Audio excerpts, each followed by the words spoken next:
Be ready. 5 seconds. Start. A further application was filed by one Mr. A.K. Arora, who is also an MLA of the Haryana Vidhan Sabha.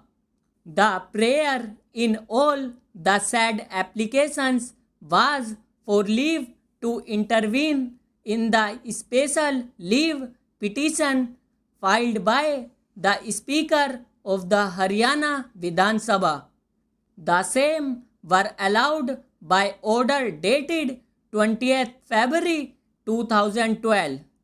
Pursuant to the said order, learned senior counsel appeared for the leader of the opposition and the other interveners and urged that the orders passed by the Speaker on 9th and 10th November 2009 were void ab initio and in excess of jurisdiction. However, in the lengthy submissions advanced by the advocate in relation to the provisions of erstwhile paragraph 3 and paragraph 4 of the 10th schedule to the Constitution, reference was made to various decisions of this court. The same are, however, all based on decisions taken by the Speaker on the question of split or merger, while in the instant case we are concerned with the inaction of the Speaker in disposing of the disqualification petitions filed by the respondent number 1 and the jurisdiction of the High Court to issue interim orders restraining a member of the House from discharging his functions as an elected representative of his constituents despite the provisions of paragraph 6 of the 10th schedule to the Constitution. Most of the questions raised by the senior advocate contemplate a situation where the Speaker had taken a final decision on a disqualification petition. However, in the instant case, we are really required to consider whether the High Court was competent to pass interim orders under its powers of judicial review under Articles 226 and 227 of the Constitution when the disqualification proceedings were pending before the Speaker. In fact, even in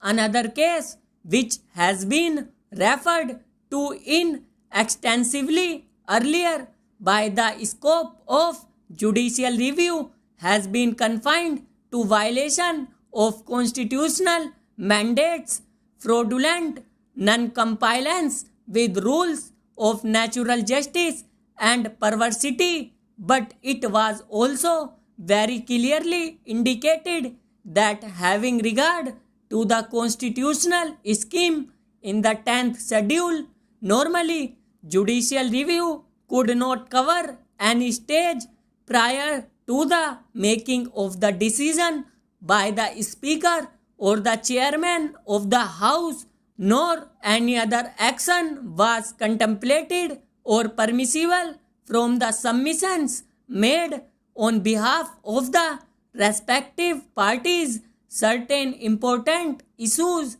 emerge here.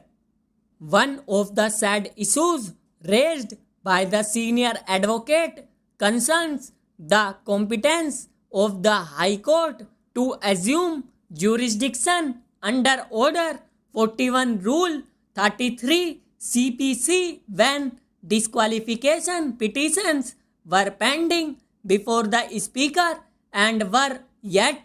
to be disposed of. Another important issue which arises that the submissions made on behalf of the respective parties is whether the question of disqualification on account of merger, which had been accepted by the Speaker,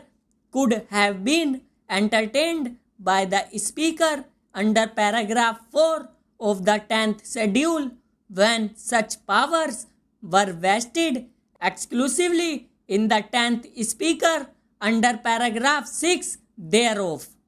Relying on the earlier decisions of this court, the learned single judge came to the conclusion that while passing an order under paragraph 4 of the 10th schedule to the Constitution, the Speaker does not act as semi-judicial authority and that such order would necessarily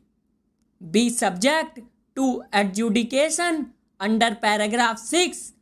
Accordingly, the main challenge to the impugned decision of the division bench of the Punjab and Haryana High Court is with regard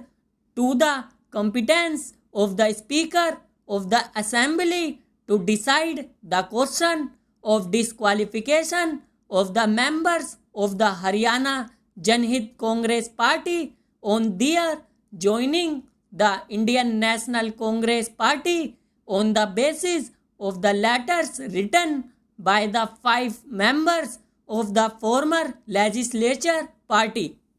Incidentally, the learned single judge held that the issue would have to be decided by the Speaker himself by considering the disqualification petitions under paragraph 6 of the 10th schedule to the Constitution. What is important, however, is the question as to whether such a decision could be arrived at under paragraph 4 of the 10th schedule to the Constitution, where under the Speaker has not been given any authority to decide such an issue. Paragraph 4 merely indicates the circumstances in which a member of a house shall not be disqualified under subparagraph 1 of paragraph 2. One of the circumstances indicated is where the original political party merges with another political party and the member claims that he and any other member of his original political party have become members of such other political party, or as the case may be, of a new political party formed by such merger.